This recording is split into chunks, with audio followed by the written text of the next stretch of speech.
السلام عليكم ورحمة الله وبركاته.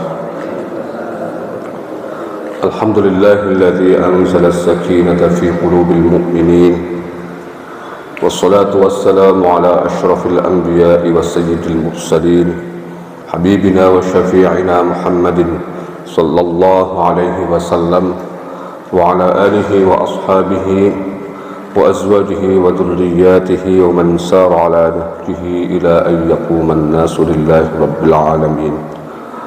رب اشرح لي صدري ويسر لي أمري واحلل عقدة من لساني يفقهوا قولي. أما بعد. Hadratul muhtaramin wal mukarramin, para alim, para ulama, para asatidz, para guru, senantiasa kita harapkan fadilah dan berkah ilmunya. Jajaran pengurus DKM Masjid Raya Bani Umar yang saya muliakan, hadirin dan hadirat jamaah salat subuh rahimakumullah. Pertama dan yang paling utama, mari kita sama-sama memanjatkan rasa syukur kita kehadirat Allah Subhanahu wa taala dengan kalimah alhamdulillahirabbil alamin atas berbagai limpahan nikmat karunia anugerah yang senantiasa Allah hadirkan dan curahkan kepada kita.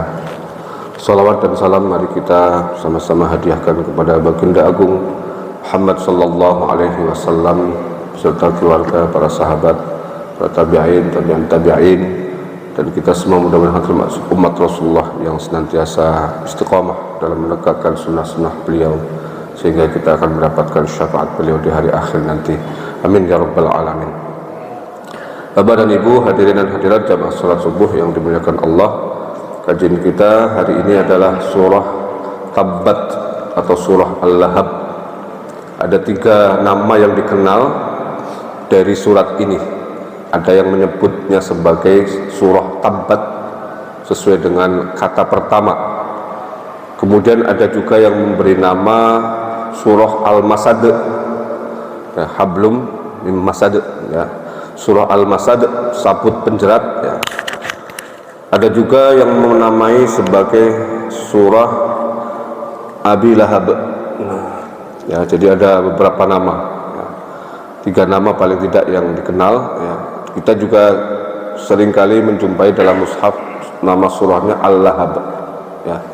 Jadi ada nama Tabbat, ada nama Al-Masad, ada surah Abi Lahab, dan surah Al-Lahab, ya. Surah ini turun sebelum Nabi Muhammad hijrah ke Madinah. Tema utamanya membicarakan tentang kebinasaan yang akan dialami oleh salah seorang tokoh utama kaum Quraisy, yaitu Abu Lahab. Kemudian menyangkut Abu Lahab ini dan istrinya, merupakan bagian siksa yang dialami oleh Abu Lahab tersebut. Baik, kita langsung ke bagian daripada tafsir. Namun sebelumnya ada beberapa hal berkaitan dengan sebab turun daripada surah ini. Jadi surat ini ada sababun nuzulnya atau sebab turunnya, ya. Ada beberapa riwayat.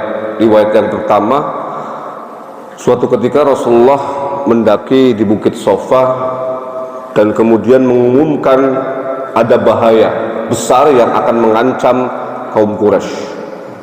Maka karena Rasulullah ketika itu menggunakan panggilan yang dikenal oleh masyarakat, ya, kalau di Indonesia mungkin kentongan, Pak, kalau di kampung, ya. Wah, pakai kentongan. Nah, kalau di Jakarta sirine, wing wing gitu, ya. Yang terpenting bahwa Rasulullah menggunakan panggilan yang dikenal. Ada yang mengatakan disebut An-Nadhirul Uryan, panggilan di mana tradisi jahiliyah itu naik ke atas bukit, ya, yang memanggil itu, ya. Kemudian orang berbondong-bondong datang, ya, dengan menggunakan kata-kata wa sobaha, itu tanda bahaya. Mereka kemudian datang ke atas, dan setelah ada di atas, mereka kemudian melepaskan bajunya satu persatu. Maka disebut An-Nadhirul Uryan, panggilan telanjang, ya. Jadi orang-orang tersebut kemudian melepaskan bajunya satu persatu sambil menari-nari. Ini tradisi jahiliyah. Rasulullah menggunakan tradisi itu tetapi menghilangkan unsur-unsur kemaksiatan yang ada di dalamnya. Ini yang ingin saya sampaikan, bahwa Rasulullah tetap menghormati tradisi, tetap menghormati adat masyarakat yang berlaku. Ini penting, Pak. Cara dakwah kalau ingin efektif, ingin mudah diterima oleh mad'u atau objek dakwah, maka jangan hilangkan tradisi mereka. Mentang-mentang datang dari Arab, dihapus semua. Peci bid'ah katanya, jubah sunnah, ya, sunnah muakkadah bahkan kadang-kadang. Ya. Jadi yang pakai sarung itu tradisi yang tidak boleh dilakukan, itu tidak sesuai dengan sunnah. Nah ini yang kayak begini-begini nih, ya, yang bikin masalah. Ya. Mereka nggak paham bahwa dakwah Nabi, ya, itu salah satu yang paling menonjol adalah beliau tidak menghilangkan tradisi. Termasuk sejatinya, ya, kalau kita lihat ibadah haji yang dilakukan oleh Nabi itu tradisi kan. Tradisinya siapa? Pendahulu beliau, Nabi Ibrahim. Iya kan? Itu kan tradisi yang positif. Yang penting tradisi itu tidak bertentangan dengan nilai-nilai agama. Ya. Mau apa kayak bentuknya? Ya. Mau ada berkatan, syawalan kayak, mau ada apa namanya acara-acara menjelang Ramadan, ya. Ruwahan kalau di Jawa namanya, saling mengirim berkat, mengirim apa makanan. Ya. Jangan kemudian ini nggak ada ajarannya. Ya. Itu tradisi, ya, yang nilainya, ya, positif, ada nilai sedekah, nilai saling memberi hadiah. Tahadi, saling memberi hadiah, itu ajaran Islam. Ya. Jadi jangan saklek harus seperti ini, bentuknya sama, ya, ya nggak bisa. Rasulullah menggunakan tradisi jahiliyah, tetapi unsur-unsur jahiliyahnya, di mana mereka kemudian nari-nari sambil telanjang, itu dihilangkan. Naik ke atas bukit memanggil dengan panggilan jahiliyah, wa sobaha, sama. Karena kalau pakai panggilan yang lain, mereka nggak bakalan datang. Karena apa? Nggak kenal. Ya kan, Pak, ya? Ini orang datang ke Indonesia pakai tradisi-tradisi dari sono semua, ya, nggak ada yang kenal. Nah, Rasulullah menggunakan itu, maka mereka kemudian datang. Cuma Rasulullah tidak nari-nari, tidak telanjang, ya. Ini yang membedakan. Ya. Datanglah mereka, ya, ke atas bukit. Nah, ketika itu kemudian Rasulullah menyampaikan, kalian sedang dalam kondisi bahaya. Nah, kemudian Abu Lahab bertanya, ya, bahaya apa yang kau maksudkan? Ya. Rasulullah kemudian menyampaikan, seandainya aku menyampaikan kepada kamu bahwa akan ada musuh yang menyerang di pagi dan atau sore hari, apakah kalian mempercayaiku? Orang-orang ketika itu menjawab, kami percaya karena engkau tidak pernah berbohong. Nah, maka kemudian Nabi Muhammad ketika itu menyampaikan bahwa kami tidak pernah, bahwa beliau itu menyampaikan tentang bahaya di hari akhir, ya, kalau mereka masih tetap menggunakan atau menjadikan tradisi jahiliyah, yaitu menyembah berhala itu sebagai apa namanya kebiasaan mereka. Jadi Rasulullah ketika itu bahayanya adalah kalian di hari kiamat nanti akan binasa kalau masih tetap mempertahankan penyembahan terhadap berhala. Nah, di sini kemudian Abu Lahab mengatakan, binasalah engkau, tabban laka ya Muhammad, binasalah engkau, dengan untuk inilah kamu datang, ya. Untuk inilah kamu menyampaikan, ya. Jadi menurut Abu Lahab, mereka orang-orang kafir Quraisy itu merasa dipermainkan oleh Rasulullah. Datang ke tempat yang tinggi, kemudian kumpul, ya, meluangkan waktu, ya. Tiba-tiba Rasulullah mengatakan, menurut Abu Lahab itu urusan yang tidak penting. Hanya untuk inilah kamu mengumpulkan kami. Ya, tabban, bahkan dengan kata-kata tabban laka, binasalah engkau. Ya. Nah, maka kemudian ini dijawab oleh Allah. Yang binasa itu bukan Nabi Muhammad, tapi Abu Lahab itu sendiri. Maka redaksinya pun sama, tabbat yada Abi Lahab, membalas makian, cacian dari Abu Lahab kepada Rasulullah dengan kata-kata tabban laka, binasalah engkau, dibalas oleh Allah, yang binasa itu kau Abu Jahal, Abu Lahab. Ya. Itulah sebab turun daripada ayat ini. Ya. Yang menarik Bapak dan Ibu, nama Abu Lahab itu siapa? Nama sesungguhnya Abdul Uzza. Beliau itu paman Rasulullah, Abdul Uzza bin Abdul Muttalib. Ya kan? Abdullah bin Abdul Muttalib. Bapak Rasulullah kan Abdullah ibnu Abdul Muttalib. Ini Abdul Uzza ibnu Abdul Muttalib, paman beliau. Ya.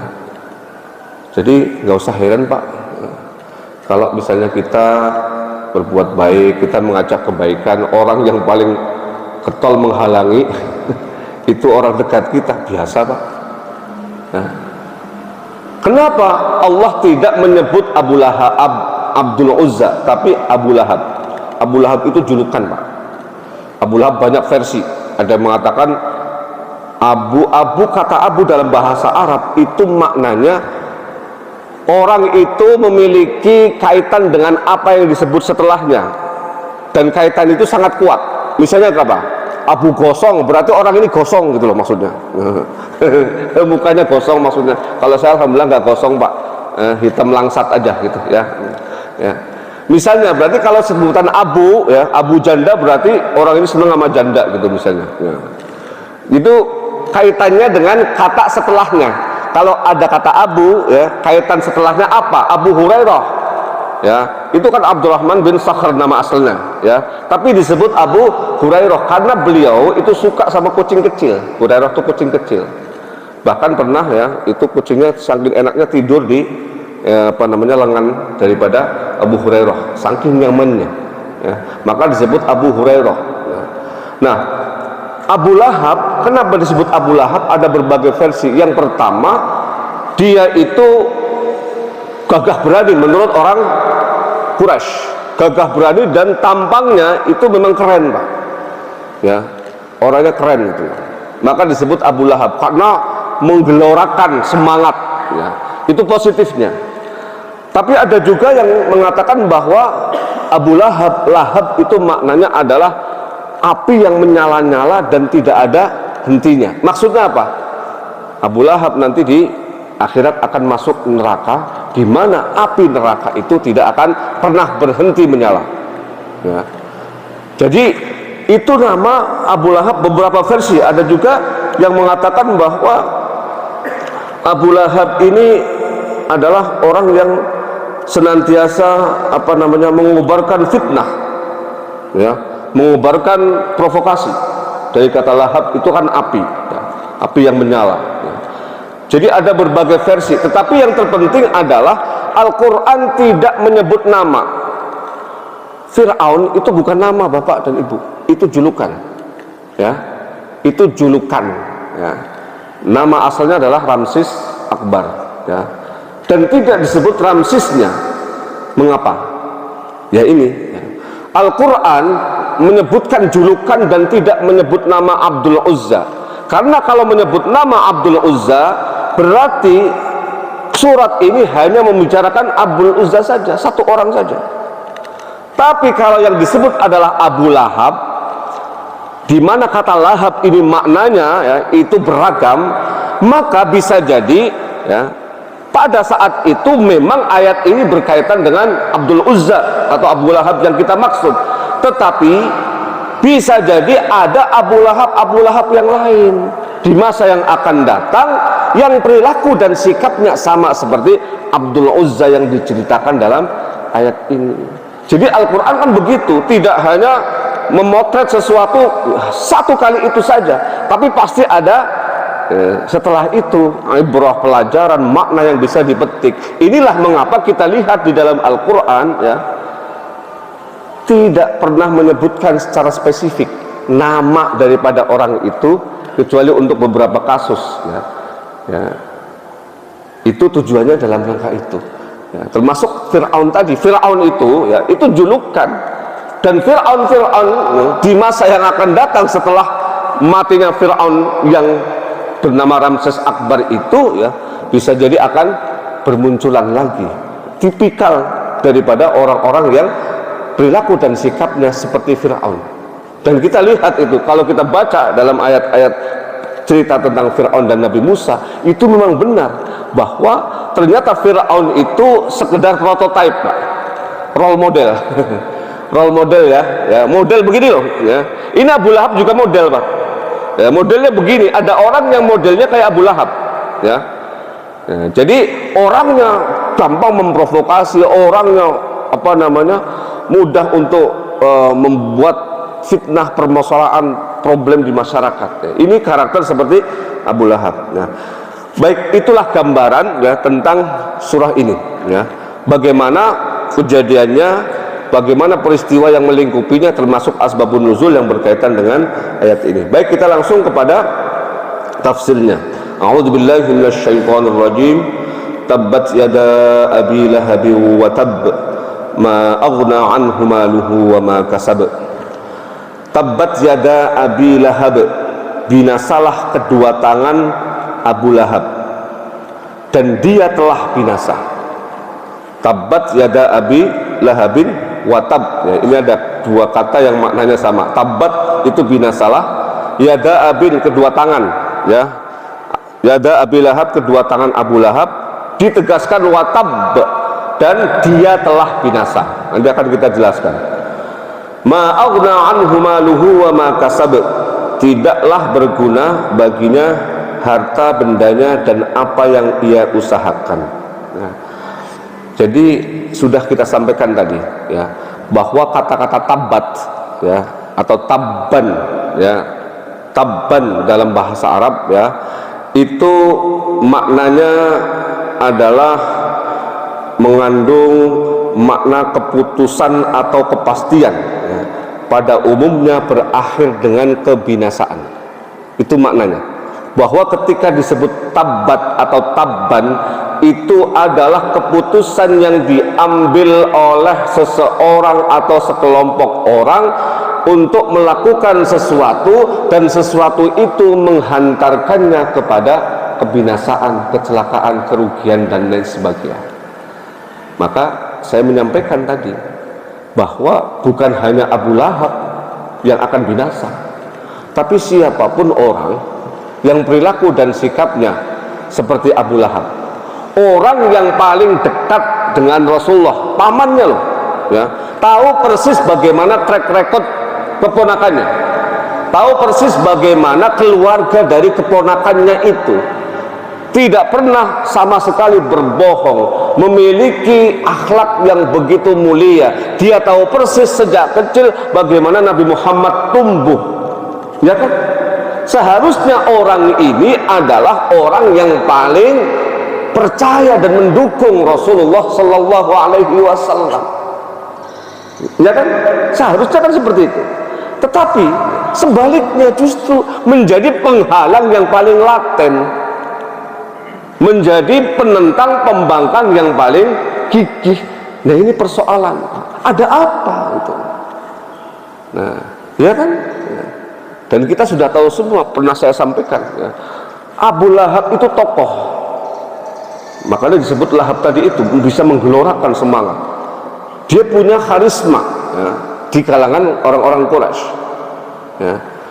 Nah, kedatangan Nabi Muhammad dengan agama yang baru, pengaruh yang sangat luar biasa, itu membuat dirinya khawatir pengaruhnya akan luntur, wibawanya akan jatuh, ya. Dan kita tahu semua, Pak, yang namanya pengaruh, ya, itu implikasinya, turunannya itu diantaranya cuan, Pak. Ini, Pak, orang bilang sekarang banyak bilang cuan, saya ikut pakai cuan. Fulus udah lewat, ya. Jadi cuannya jadi banyak, Pak, ya kan, ya. Dengan pengaruh yang sangat kuat, orang bisa memobilisasi dana, betul nggak, Pak? Dengan pengaruh yang kuat, dia jadi ketua partai, ketua partai jadi penguasa, penguasanya setoran. Nah, itu kan awalnya dari pengaruh itu, ya. Nah, ini yang dikhawatirkan sebenarnya oleh Abu Lahab, ya. Nabi Muhammad datang dengan agama baru, tradisi baru, semuanya serba baru, dan sama sekali bertentangan, berbeda, kontradiktif dengan apa yang diyakini oleh Abu Lahab selama ini dan dijadikan sebagai alat untuk mendapatkan pengaruh itu, maka kemudian dia pun melakukan segala cara untuk menghalangi itu, walaupun dia tahu persis bahwa yang dihalangi itu adalah keponakannya, dan keponakannya dia tahu persis bagaimana track recordnya. Nggak peduli Pak, kalau sudah urusannya cuan tadi itu ya, urusannya yang namanya duit, urusannya kekuasaan, urusannya berkaitan dengan harta ya, itu orang jadi buta hatinya, buta jiwanya, nggak peduli Pak. Maka bahaya sekali. Kan kita sudah bahas dulu Alhaakumut Takatsur itu ya, surah At-Takatsur itu, bagaimana bahayanya harta itu yang seringkali menjadi pangkal, menjadi akar dari semua persoalan-persoalan yang ada di dalam kehidupan ini. Maka tolong jangan terlalu terikat hati dan jiwa kita dengan itu gitu loh.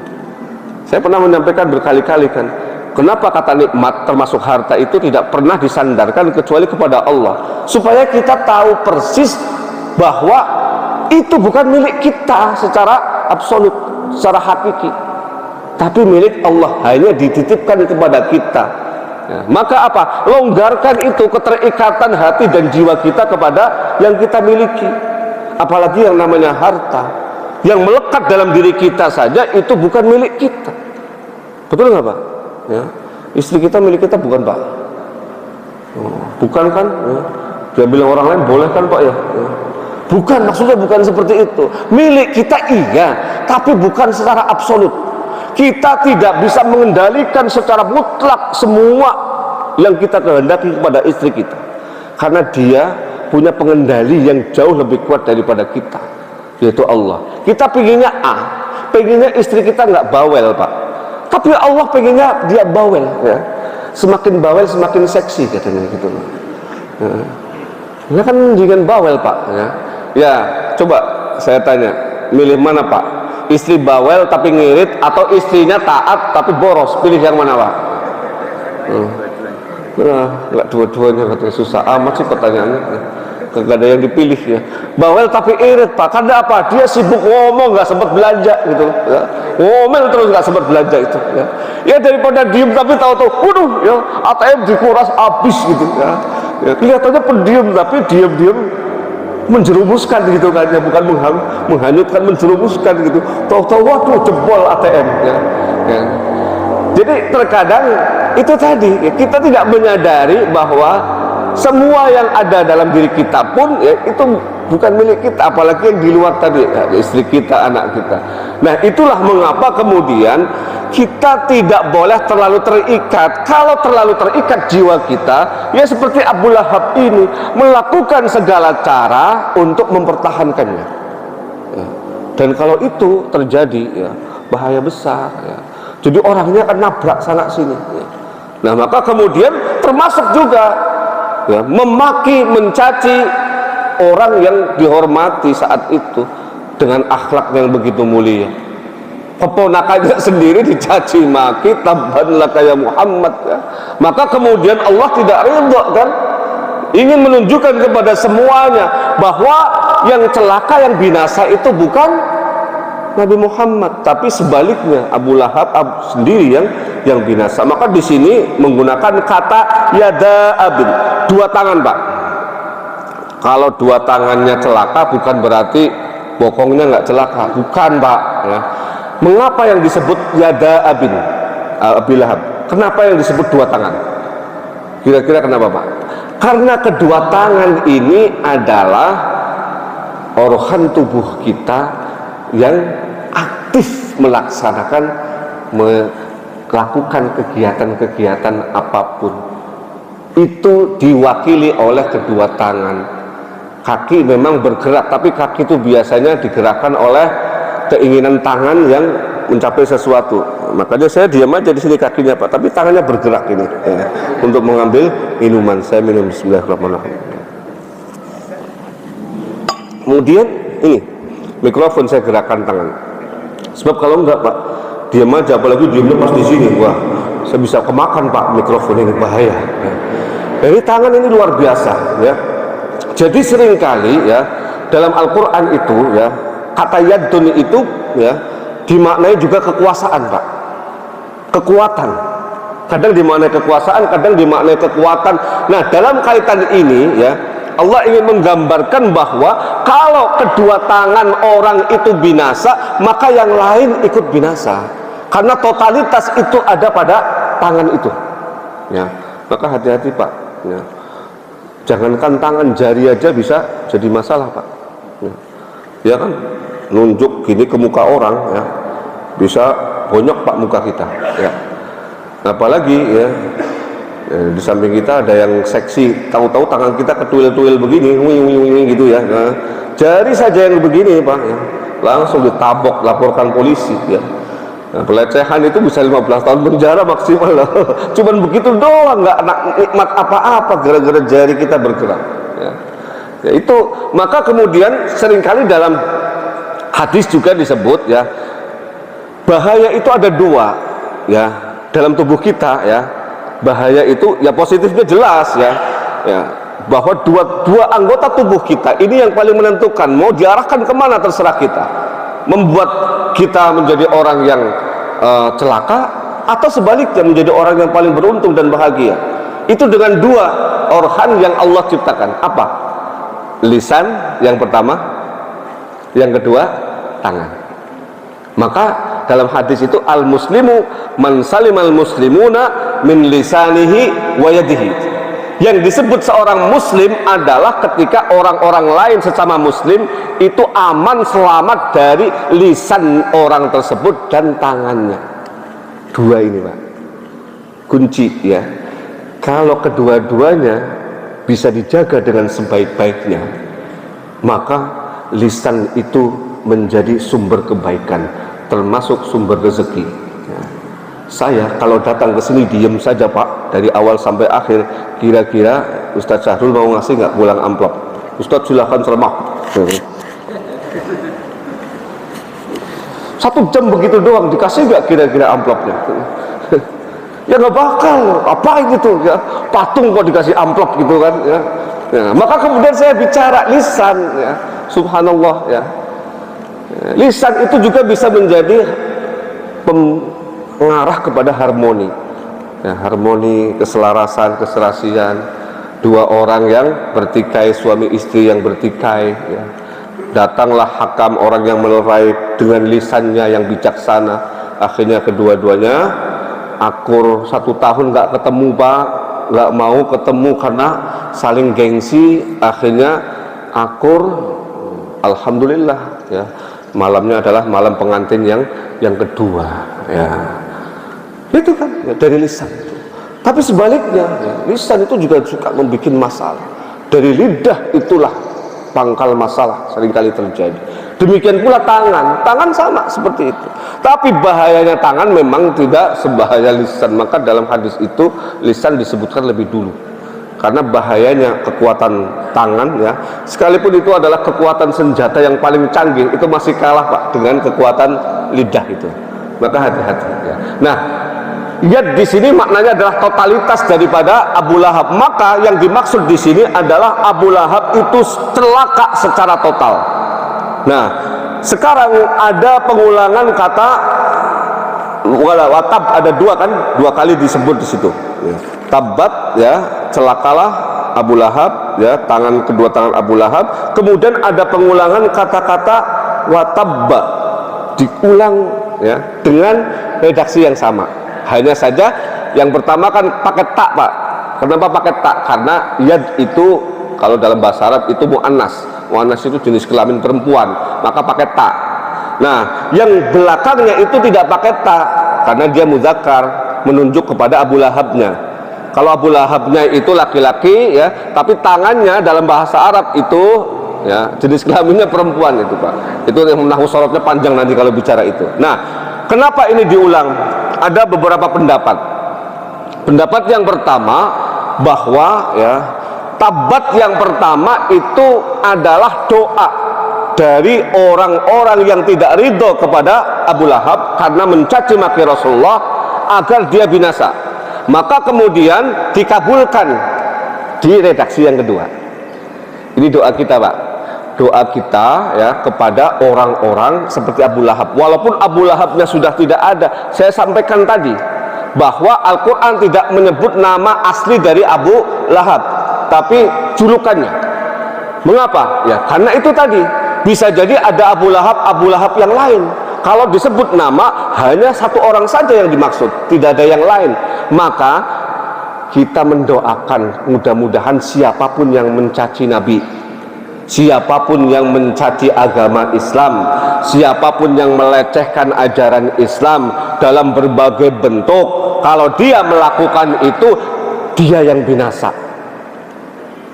Jadi sebenarnya Pak, kalau toh kita nggak demo, kita baca surat Tabat itu sudah demo langsung, malah Pak, langsung kepada Allah Pak ya, itu lebih efektif daripada ya ganyang ya, bakar misalnya gitu ya, soto lah, malah dibikin soto ya, enakan ya dianya gitu. Nggak perlu ya, sampai segitunya, cukup baca surat Tabbat yada abi lahabin wa tab. Orang-orang yang kayak begitu sudah kita doakan langsung koneksinya kepada Allah. Allah kabulkan insya Allah. Orang-orang model begitu nggak bakalan bahagia hidupnya, pasti dia akan binasa. Walaupun mungkin secara fisik dia kecukupan, tapi hatinya pasti menderita, hidupnya tidak akan pernah tentram. Nah ini sejatinya adalah seperti itu maknanya Pak. Jadi kita ini sudah di backup oleh Allah Subhanahu wa Ta'ala dengan berbagai bentuk-bentuk backup. Salah satunya surah Al-Lahab ini ya, untuk apa? Melindungi kita dari lidah orang-orang yang seperti Abu Lahab, yang tajam, yang culas, yang seringkali melakukan itu untuk melecehkan ajaran Rasulullah, untuk melecehkan Islam. Jadi memang betul kita harus marah memang Pak, tapi kemarahan kita ya, tidak harus dilampiaskan dengan membabi buta, betul ya Pak ya. Misalnya ya di Swedia ada pembakaran Al-Quran ya, wah itu luar biasa itu Pak, masif sekali ya. Ya sudah, baca surah Tabat sebanyak-banyaknya ya, diarahkan ya Allah orang-orang yang melecehkan agamamu ya, bacakan surat ini sampai insya Allah ya. Jadi ya, ini makna yang pertama. Tapi ada juga makna yang kedua ya, adalah penegasan bahwa binasaan itu pasti terjadi, dan kebinasaan itu bukan hanya di dunia. Di dunia itu Abu Lahab sudah binasa Pak. Binasanya apa? Dia itu mati dalam keadaan berpenyakit lepra. Penyakit kusta waktu itu adalah penyakit menular yang paling ditakuti. Dia mati karena penyakit lepra itu Pak. Karenanya apa? Nggak ada satupun orang yang nengok karena takut ketularan ya. 3 hari jasadnya tidak ada yang berani ngubur karena pada takut semua ya. Baru kemudian dikubur, itu pun saking mereka takut ya, mereka bikin bambu atau kayu ya, jadi jenazahnya, jasadnya di sana, orangnya di sini, didorong ke kubur Pak, didorong ke kubur, kemudian apa? Dilempari itu dengan batu sampai kemudian kuburannya tertimbun. Naudzubillah Pak ya. Di dunia aja udah kelihatan bagaimana nasibnya seperti itu karena perilaku dan sikapnya kepada Rasulullah, kepada ajaran Islam. Ya, itu bisa terlihat Pak. Orang-orang semuanya termasuk Abu Jahal. Abu Jahal itu kan matinya dipenggal itu kan ya. Pada saat perang Badar kan, kemudian ubun-ubunnya kan ditarik, itu disesuai dengan dalam surah Al-Alaq itu ya. Nah, itu ditarik oleh Abdullah bin Mas'ud yang membunuh ya di hadapan Rasulullah, kepalanya itu ya, dan kemudian diinjak-injak sedemikian rupa ya, karena memang dia menginjak-injak Islam ya. Jadi karenanya nggak usah ya kita terlalu reaktif lah ya, doa yang banyak ya. Kalau memang kita bisa bantu dengan uang, dengan donasi silahkan ya.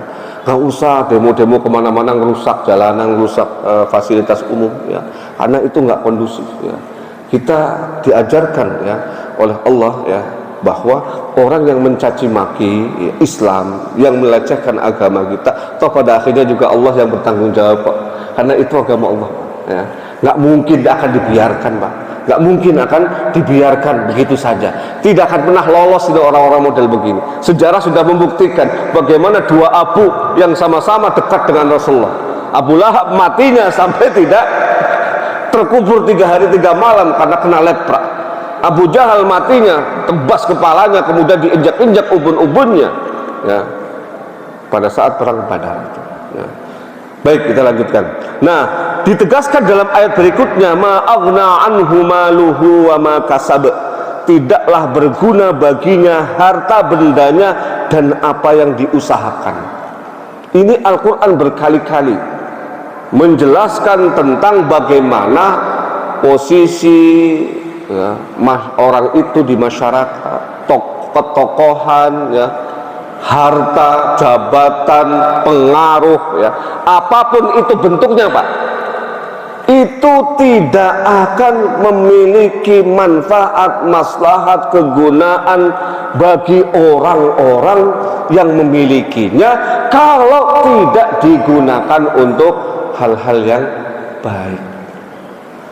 Tidak akan ada, walaupun mungkin terlihat secara zahir, secara fisik orang itu begitu mewah hidupnya, terjamin semuanya, orang silau, ya, dia punya semuanya, bisa jadi seperti itu, Pak.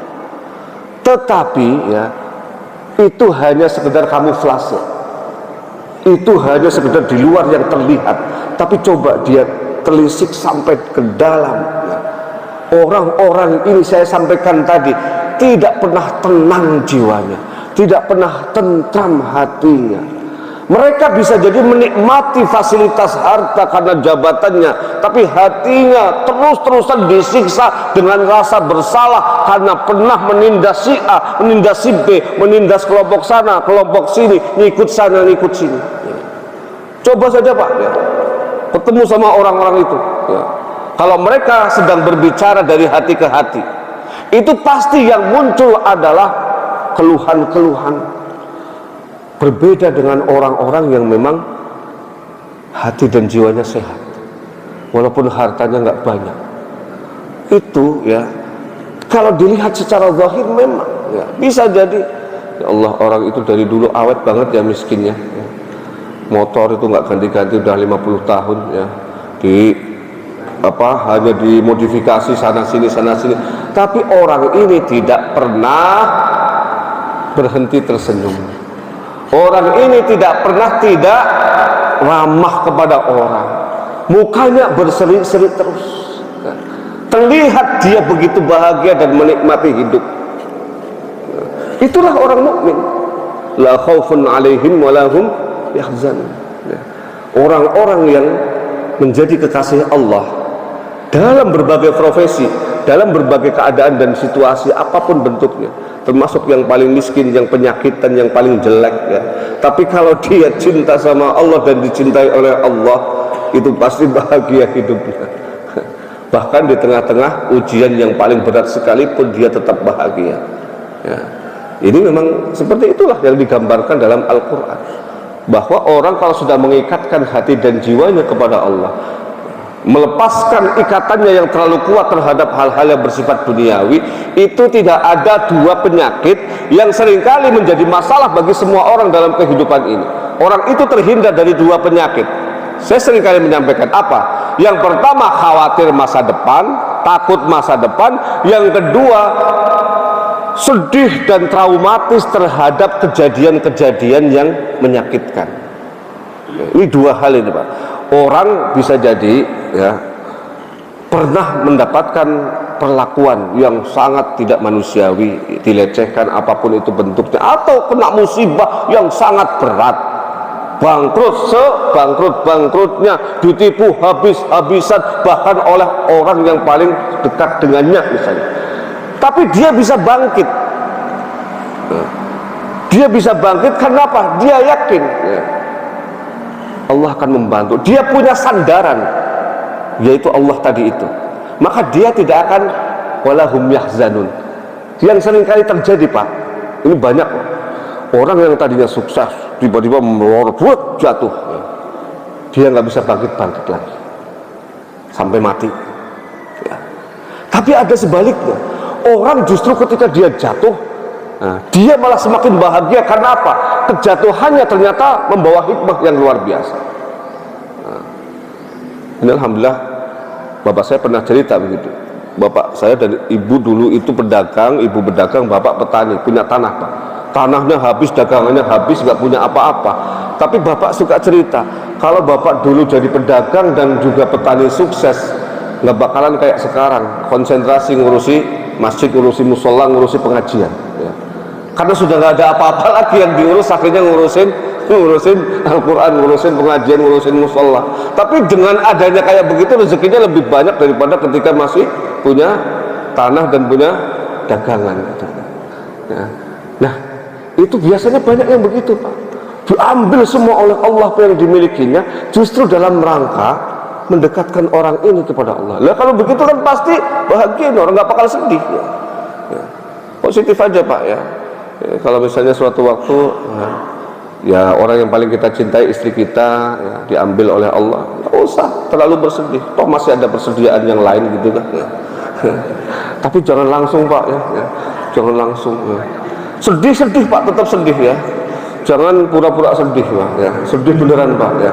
Habis itu kemudian esok harinya sudah tertawa lagi, nggak apa-apa gitu ya, sambil lilak kering sana sini sebelah kayaknya masih bisa itu ya, silahkan itu ya. Ya itulah orang-orang yang tadi itu, yang mahabbah kepada Allah, yang dicintai Allah, wali, yang disebut wali itu ya seperti itu hidupnya. Apapun yang terjadi nggak akan membuat dia sedih gitu. Ya. Dicaci orang biasa saja ya. Dipuji orang nggak terbang sampai nggak balik-balik ya. Kadang-kadang dipuji terbang Pak, nggak balik-balik itu, hilang malah dia. Bahaya kan ya. Ini orang-orang kayak begini karena apa? Sandarannya itu Allah, enak sekali Pak. Jangan jadi kayak Abu Lahab ini, karena sandarannya harta. Kalau sandarannya Allah, itu hidup dan nikmat terus apapun itu yang terjadi ya. Ya saya pernah ceritakan dulu kan, Imam Ahmad bin Hanbal itu dilecehkan oleh tetangganya 3 kali, tetap saja ya beliau senyum, beliau bahagia ya. Emang gue pikirin ya, yang lecehin manusia kok asal jangan Allah yang melecehkan ya. Bahaya itu ya. Belum tentu Pak ketika kita dipuja-puji oleh manusia, Allah juga memuja-muji kita kok, nggak ada jaminan itu Pak ya. Maka jangan terlalu baper gitu loh. Kalau misalnya kok followers saya cuma 2 ya, itu pun saya paksa istri saya sama anak saya ya, nggak ada yang followers lagi sama saya, ya sudah ya. Emang segitu jatahnya, yang penting kita bahagia, nggak ada followers, mudah-mudahan ya Allah jadilah followers saya ya Allah ya, kan mendingan gitu jadi followers Allah ya, ya daripada manusia yang follow kita tapi nggak jelas ya. Allah yang follow kita terus, mengikuti kita terus, membimbing kita terus ya kan, itu nggak akan sedih Pak. Jadi kesedihan itu seringkali kadang-kadang dibuat sendiri oleh kita ya, karena hal-hal yang tidak perlu, hal-hal yang sebenarnya sangat tidak penting gitu loh. Lewat berpapasan sama tetangganya nggak nyapa, itu kita bapernya 2 hari, padahal ternyata apa? Ternyata waktu itu ya tetangganya itu ya matanya jadi kena rabun Pak ya, lagi rabun jadi nggak lihat kita gitu ya, dikira siapa gitu kan, bisa begitu ya. Kok sampai 2 hari baper kemudian malah marahi tetangga itu ya. Ini kadang-kadang nggak perlu kayak begini ya. Gara-gara ketua RT-nya nggak dipanggil dalam pidato, saudara sekalian, bapak ketua RW ya, bapak lurah, RT-nya nggak disebut ya, nggak disebut, ketua panitianya dimarahin 2 tahun kagak disapa-sapa Pak. Ini kan hal sepele sekali gitu, nggak disebut sama manusia, itu pun dalam pidato ya. Wah itu mencari-cari kesalahan ya. Nah ini karena apa? Dibuat sendiri ya, hal-hal yang tidak perlu ya. Ya. Banyak ya kejadian-kejadian yang menunjukkan bahwa orang ini nggak dikenal sama manusia, tapi Allah begitu menyayanginya, begitu mengenalnya ya. Atau sebaliknya ya, ya, orang ini begitu dikenal oleh semua manusia, bahkan bisa jadi ya followersnya ya, itu luar biasa. Itu Cristiano Ronaldo Pak, saya baca itu 1 kali posting ya di Instagramnya, posting 1 kali posting dia dapat uang 93 miliar Pak, saking banyaknya followersnya, ratusan juta itu ya. Jadi sekali posting ya. Tapi apakah ada jaminan Cristiano Ronaldo itu terkenal di langit? Ya belum tentu ya kan ya. Karena itu sekali posting 93 miliar, kita sekali posting apa? Yang nonton 1 orang, ya. Itu pun istri kita, ya. Wah, suamiku narsis juga ya, tuh udah gendut jelek begitu narsis lagi, tambah kayak itu tadi, dari belakang kayak Bung Karno, dari samping kayak Bung Tomo, dari depan kayak bungkusan gitu kan ya. Tuh, jeleknya begitu narsisnya, istrinya malah komen di bawah jelek banget ya. Nah itu ya. Mendingan seperti itu, satu saja yang kita ini, tapi kemudian kita dadas. Itu orang tidak akan pernah sedih, Pak, apapun kondisinya. Itu syaratnya tadi itu ya. Jangan terikat terlalu kuat dengan hal-hal yang ada di sekitar kita yang bersifat duniawi, Pak. Yang harus mengikat kita adalah kita menjadi orang yang sedih misalnya ketika yang lain ngaji kita enggak, ketika yang lain ibadahnya kenceng kita kendor. Nah itu pasti akan membuat spirit kita bangun ya, dan kita akan senantiasa optimis. Yang kedua, tidak akan pernah takut. Apapun di masa yang akan datang, itu ketakutan itu banyak, Pak. Orang-orang sekarang ya, itu salah satu yang membuat mereka itu ya, kadang-kadang siang malam itu kerja, Pak. Sampai nggak tidur, sampai nggak apa. Kenapa? Takut masa depannya tidak terjamin. Takut anak-anaknya nggak makan. Ya. Takut nanti cucunya siapa yang ngurusin. Ya. Ini kan sesuatu yang sebenarnya bukan urusan dia itu, tapi diurus semua sama dia. Akhirnya apa?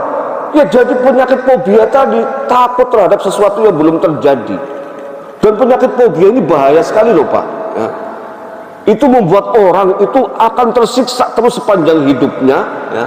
Pergerakan semua organnya, pikirannya, jiwanya itu tidak akan pernah stabil. Karena tadi itu diliputi rasa takut sesuatu yang belum jelas yang akan terjadi. Padahal jangankan 2 tahun 3 tahun yang akan datang, 1 detik setelah ini urusannya siapa, Pak? Urusan Allah kan ya. Kita tahu nggak 1 detik setelah ini? Nggak ada yang tahu kan. Loh kenapa ngurusin urusan yang bukan urusan kita? Ini banyak orang begitu, makanya apa? Nggak pernah senyum gitu loh. Disapa juga jawabannya sekedarnya, alasannya konsentrasi. Sebenarnya konsentrasi apa, fokus apa sih? Masa iya orang fokus nyari duit sampai segitunya? Ya, disapa tetangga, mau kemana? Depan, dari mana? Belakang. Ya. Emang kenapa, Pak? Nggak kenapa? Ya. Ya Allah, orang kok begitu amat kan? Ya. Fokus pekerjaan boleh, tapi kemudian hal-hal yang kayak begini kadang lebih penting loh, Pak, daripada pekerjaan itu sendiri. Betul nggak, Pak? Pekerjaan itu kalau silaturahimnya nggak jalan, bisa jadi besok dipecat loh. Yang silaturahim itu kan melancarkan rezeki ya kan, malah ditinggalkan ya. Akhirnya apa? Di pekerjaan nggak beruntung terus, apes terus ya. Karena apa? Nggak pernah senyum sama orang ya. Ya kan ya. Nah ini yang kayak begini, inilah yang membuat masalah. Maka orang-orang ya yang tadi itu ya, sandarannya kuat kepada Allah, itu gak akan pernah khawatir masa depan ya. Ya nyatanya apa? Diurus semua, Pak ya. Insya Allah diurus semua. Allah itu pasti tanggung jawab kok.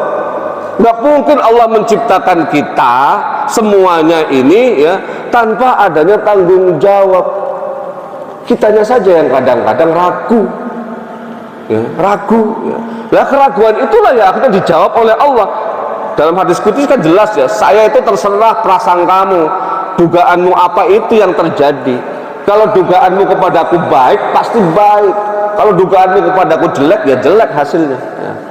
Nah ini kita kembali. Maka kemudian di sini ditegaskan tidak ada gunanya orang seperti Abu Lahab yang pengaruhnya sedemikian rupa ya, bahkan bisa mengobarkan semangat di kalangan orang-orang kafir Quraisy ketika itu, tokoh yang disegani ya, memiliki harta, memiliki usaha-usaha yang bisa mengarahkan dia kepada perolehan kepada harta, itu tidak akan ada gunanya kalau Allah sudah tidak ridho.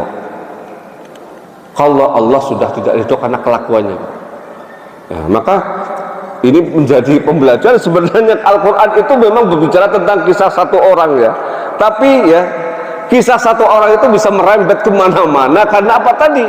Kontekstualisasinya itu ya sangat luas ya. Sehingga jangan sampai ini terjadi.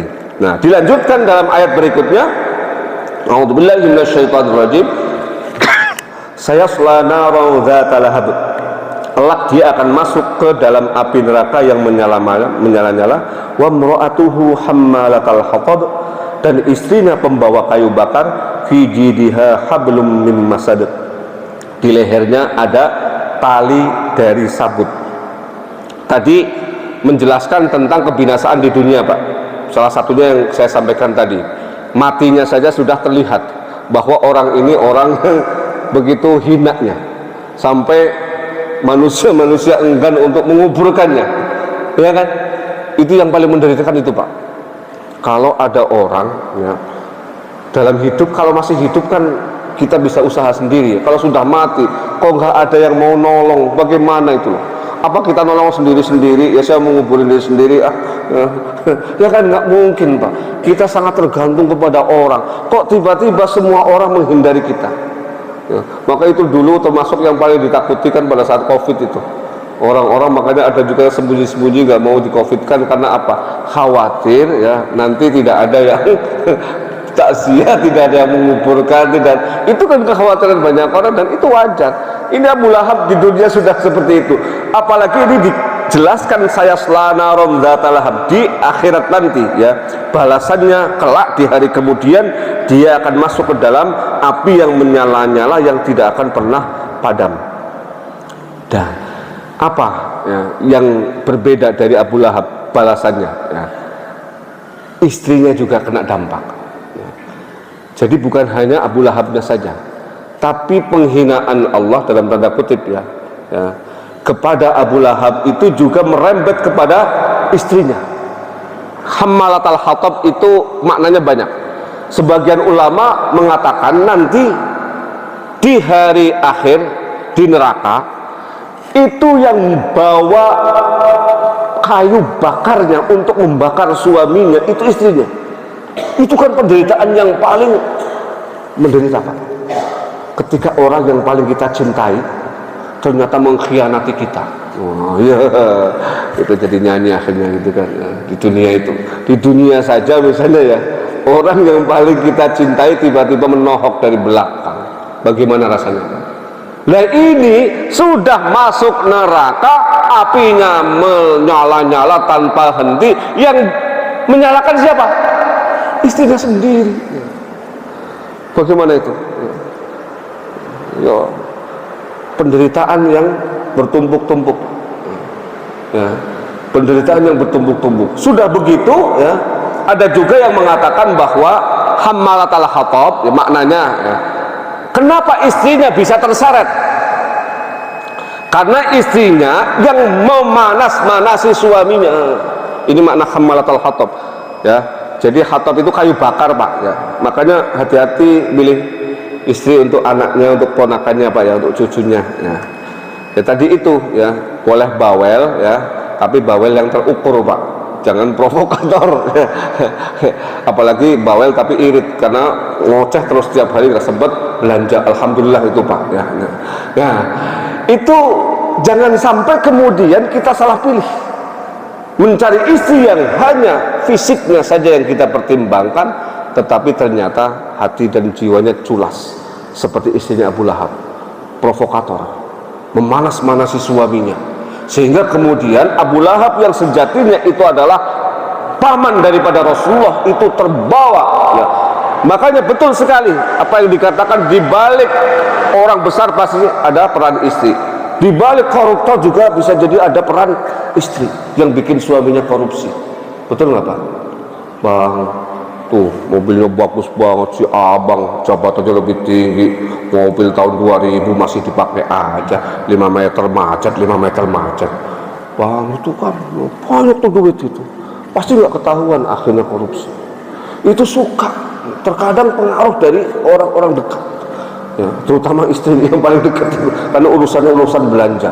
Nah, maka hammalatal hatab ini makna yang kedua adalah mengapa istrinya sampai terseret oleh suaminya, karena dia punya peran di situ. Nah, dan dihinakan oleh Allah dengan cara apa? Di lehernya itu ada kalung, tapi kalungnya dari kayu. Di sini ada tali dari sabut-sabut itu. Al-masad dalam bahasa Arab itu tali yang biasa digunakan untuk kayu-kayu, Pak, untuk barang-barang yang kuat untuk mengikat. Kalau di Indonesia mungkin tali apa ya? Tali sabut itu ya. Tapi kalau di sekarang ya sudah pakai rapia, sudah pakai tali yang kencang itu. Nah, gambarannya itu adalah tali dari tumbuh-tumbuhan yang sangat kuat yang biasa digunakan oleh orang Arab untuk mengikat benda-benda yang berat. Nah, itu diikatkan di leher, Pak. Jadi derajatnya istrinya itu harusnya kan leher itu bagi seorang istri tempat apa, Pak? Tempat kalung, ya kan? Ya, tempat di mana dia memamerkan jenjangnya lehernya kepada suaminya, dan di situ ada kalung mutiara, ada kalung berlian segala macam yang indah, memperindah daripada lehernya. Ini dipasang tali sabut ya, yang mencerminkan betapa hinanya sang istri itu saat di hari kiamat. Maka dari apa yang kita sampaikan, karena sudah masuk waktu syuruk ya, kita bisa melihat potret kisah Abu Lahab itu yang bukan hanya melibatkan dirinya sendiri, tapi melibatkan istrinya juga. Maka memang betul, saya seringkali menyampaikan, suami istri itu satu paket, Pak. Tergantung bagaimana kita mau mengarahkan istri kita masing-masing.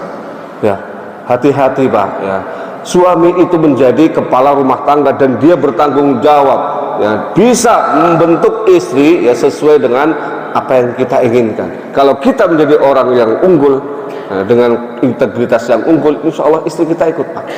Ya, mana mungkin kalau sudah jadi istri kemudian mengatur-ngatur suaminya sampai habis-habisan, itu berarti suaminya yang bermasalah.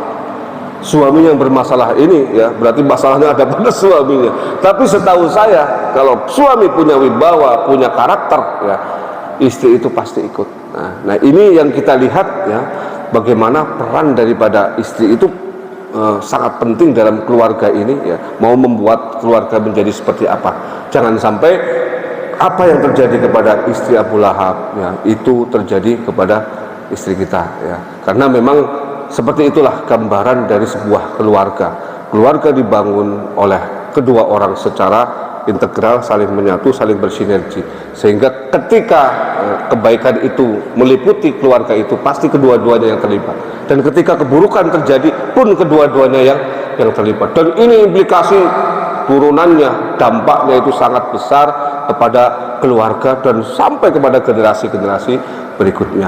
Mudah-mudahan apa yang kita sampaikan ini bermanfaat. Demikian, kalau ada yang didiskusikan silakan. Kepada Ibu sudah jelas semua ya, baik, kita tutup dengan doa. Allahumma shalli wa sallim ala sayyidina maulana Muhammad alhamdulillahirabbil alamin. Allahumma ij'al jam'ana hadza jam'an marhuma farqna ba'd tafarruqan ma'suma wa la taj'al minna wa la fina wa la minna shaqiyan wa la mahruma. Allahumma arzuqna 'ilman nafi'an qalban khashi'an wa lisanan dhakiran yaqinan sadiqan wa rizqan wasi'an mubarakan wa 'amalan salihan taqabbala. Allahumma inna na'udzu bika min 'ilmin la yanfa' min 'ainin la tadma' min nafsin la tashba' ومن دعاء لا يسمع. اللهم استجب دعاءنا واشف مرضانا وارحم موتانا ولا تخيب فيك رجاءنا واختم بالباقيات الصالحات أعمالنا. ربنا آتنا من لدنك رحمة وهيئ لنا من أمرنا رشدا. ربنا آتنا في الدنيا حسنة وفي الآخرة حسنة وقنا عذاب النار. سبحان ربك رب العزة عما يصفون. سلام على المرسلين والحمد لله رب العالمين. Terima kasih atas segala perhatian dan mohon maaf atas segala kekurangan. Allahumma fiqhil aqwamit thariq. Assalamualaikum warahmatullahi wabarakatuh.